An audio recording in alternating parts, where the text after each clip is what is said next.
I've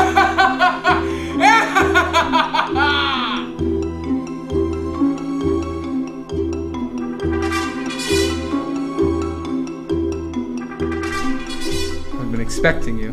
Listen, Dr. Hammer, must we act like children? Can we settle this like adults? You won't get her this time. Is that a new hammer? It totally is a new hammer! Oh my goodness. Yeah! Can I see this grip? Absolutely. Oh, it's amazing. It's I like it a lightweight. lot. I feel like it's really helping me with hammering things. Ow! Oh! Wait, what's your name? Bolt. Brian Bolt. And this is Trap Choices at the Movies.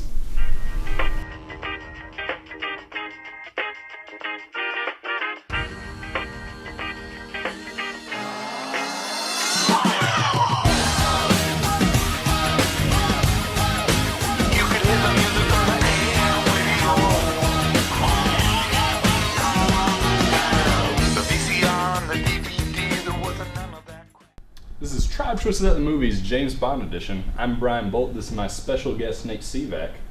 And we're going to be talking about the James Bond franchise as a whole in its 50th year. So Nate, this is the 50th anniversary of James Bond. It's been around for a while. The big 5-0. And I say it's stronger than ever.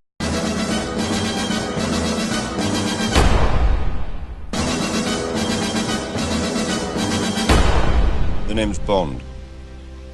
James Bond.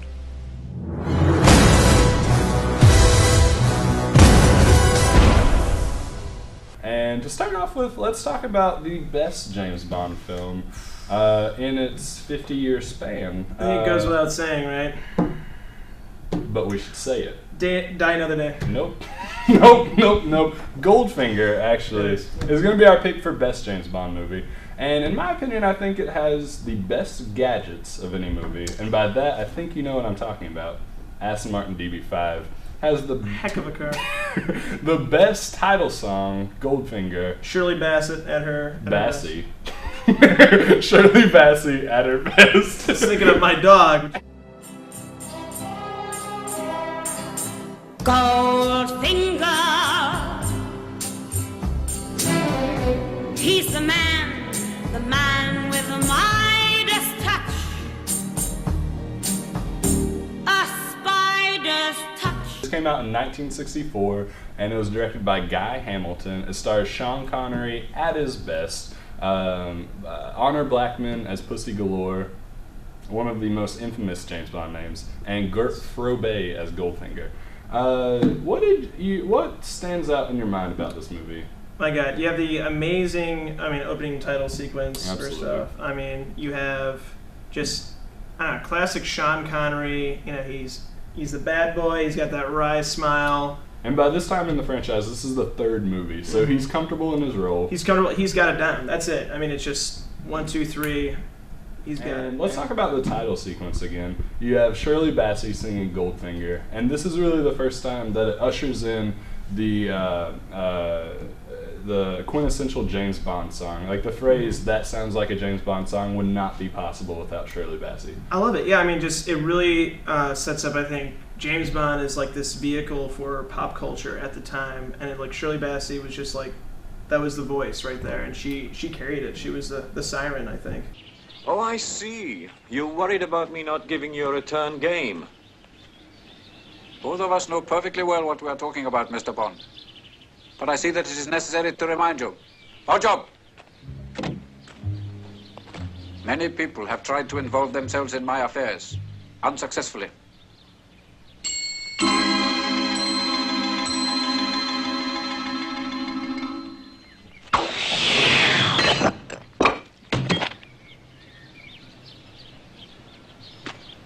Remarkable.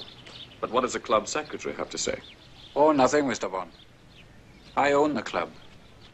You have the bad guy. This guy has this lust for gold, and then you have the quintessential henchman, Odd Job. Odd Job. Incredible Okay. character. I'm sorry, The climactic fight scene takes place in Fort Knox, Yeah.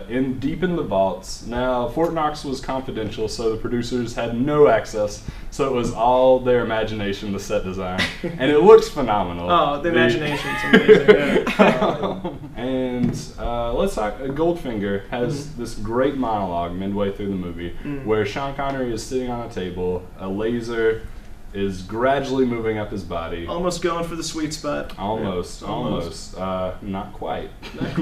But Goldfinger has this speech about how much he loves gold and how little James Bond means to him.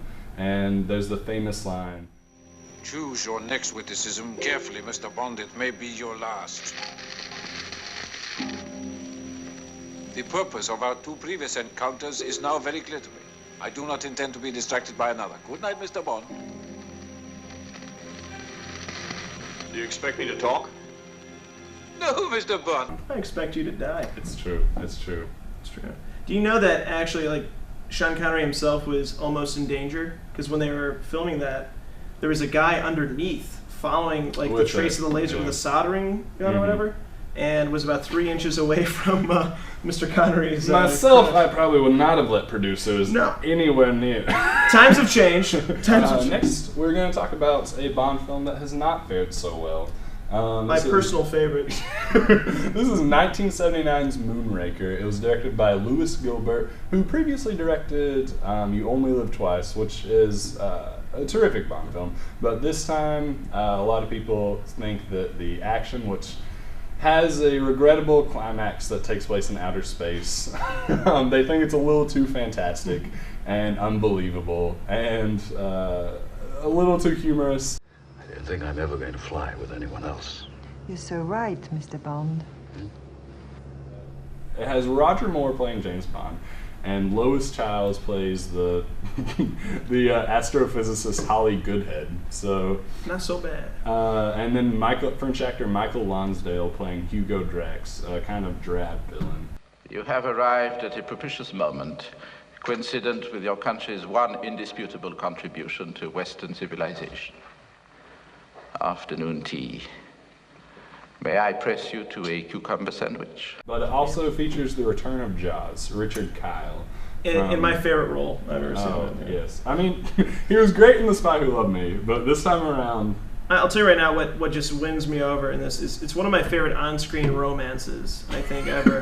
Between Jaws and, correct me if I'm wrong, I believe it's Dolly. I'm not sure about the name. With but pigtails? Yeah. Nate is talking about midway through the movie, yes, the main henchman, Jaws with silver teeth, yes, meets a young girl with pigtails, and not a child, like she's of age, but they fall in love.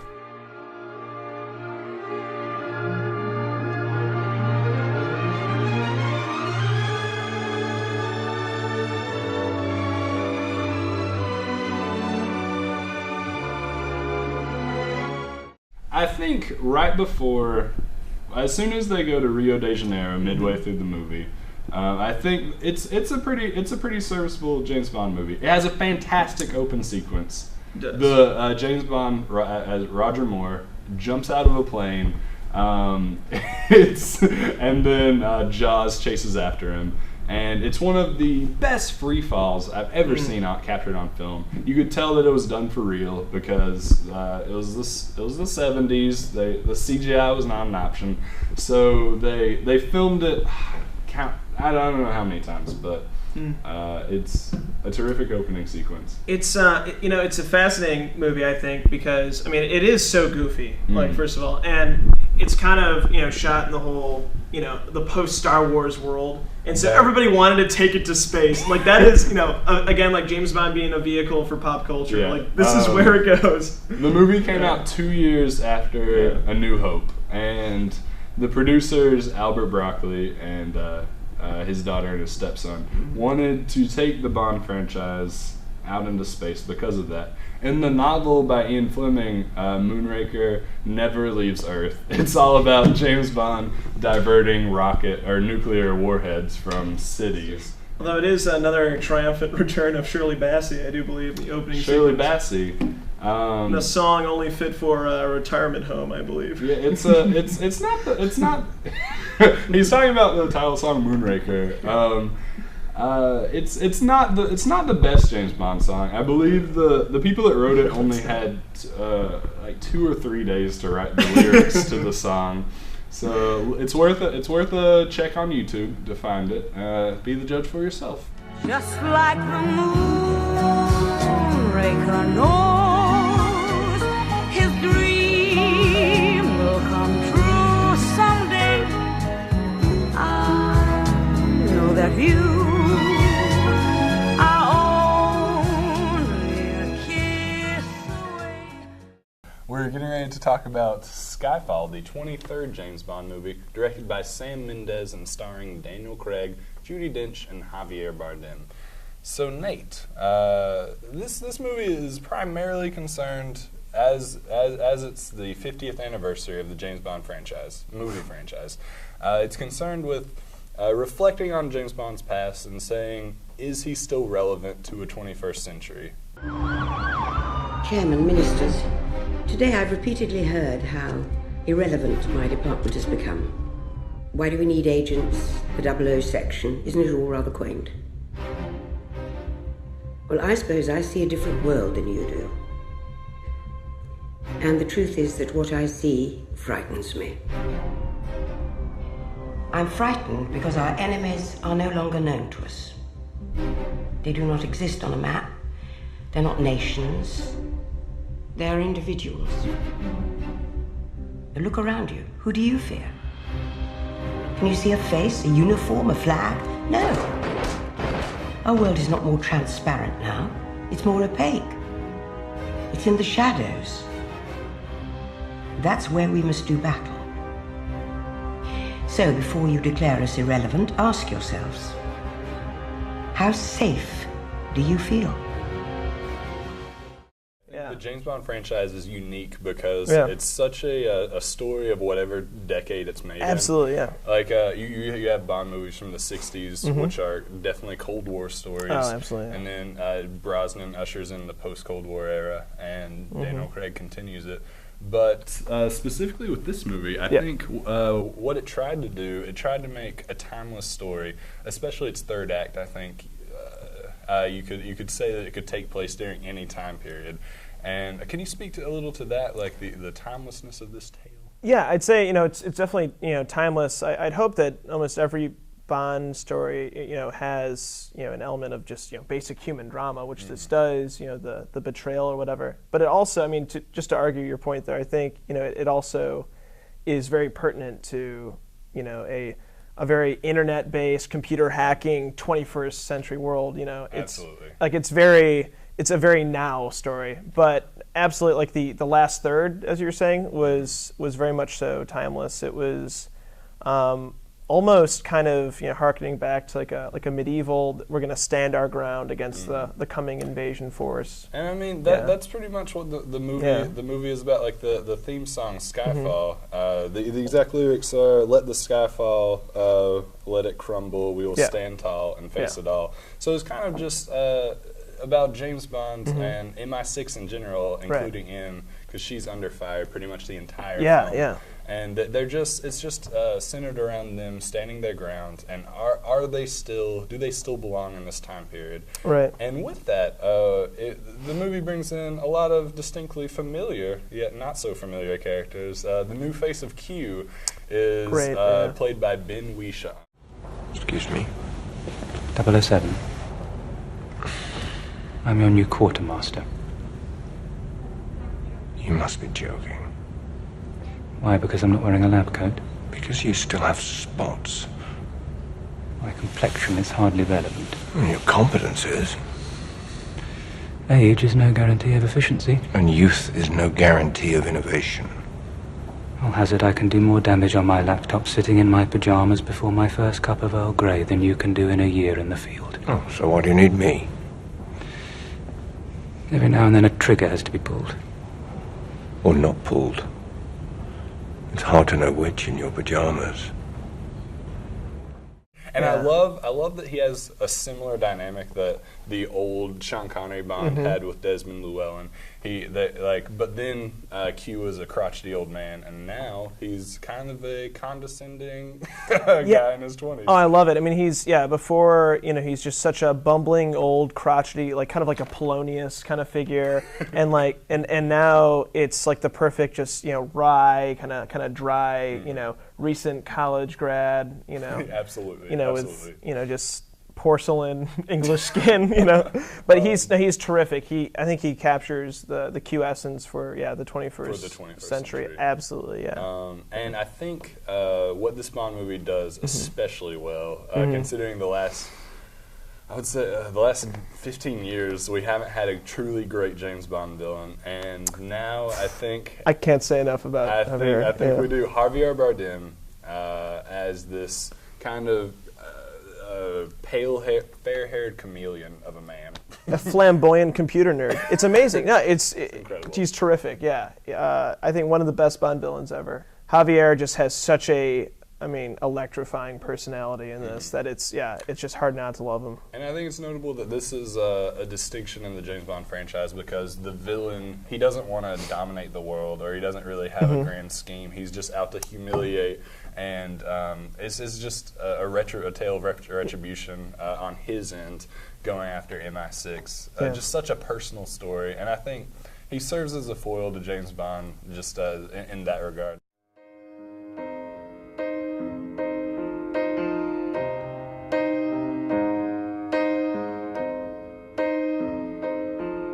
This is the end. Hold your breath and count to 10. Feel the earth move and then. Let's talk about the theme song in general, sung by Adele. And I think this is a part of the producers. They're trying to harken back to the Shirley Bassey era. Absolutely. What do you think about that? Again,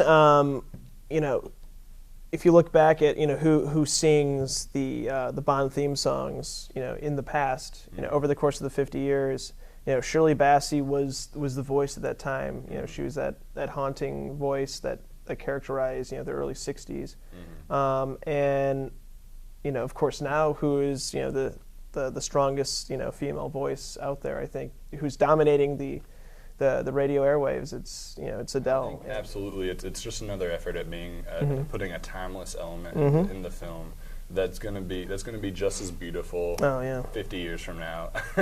And going along with that, Sam Mendes's cinematography, it's one of the most distinctly beautiful James Bond movies. I feel. And I feel like even 50 years from now, people will feel the same way.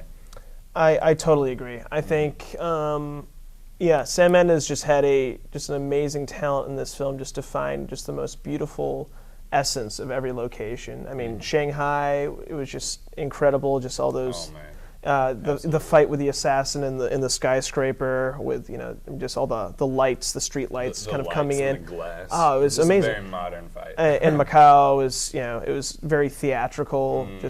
And Scotland was just. That last third was just beautifully shot. It was beautiful. Yeah, that was so choice. There's not your typical Bond girl in this movie. Yeah. Although there are two very beautiful women that play important roles. They are fine. They do not. They're not a part of the central storyline. Yeah. It was fascinating. I mean, we saw this together, and we were mulling it over when we were leaving Newtown Cinemas. Newtown Cinemas. And I think we all realized that really the Bond girl in this, I mean, it was very non-traditional, was really M. She was the one, She was so central to the plot. She was the Bond girl. Really, nothing like that has ever been attempted before. And I'm so happy that they tried to do something. Oh, it was so cool. Distinctly unique for the 50th anniversary. And I think that the movie itself, since it's so concerned with looking back on the entire history of the franchise, I think bold decisions are made at the beginning and the end, and I think it only serves the movie well. Do you have anything else to add? Just really, I really enjoyed the film. Just like I said, beautifully shot. Really, good at reinforcing classic, Bond values, Bond, aesthetics, but just so transcendent also from like the old Bond way. That which we are, one equal temper of heroic hearts, made weak by time and fate, but strong in will, to strive, to seek, to find, and not to yield. This is Tribe Choices of the Movies. I think wholeheartedly we agree. See this movie. It's worth seeing. It's worth spending money on. And I think if you do that, you will not be disappointed. Okay. I'd like to thank my guest, Nate Sivak, for joining us. Thank you, sir. Thank you.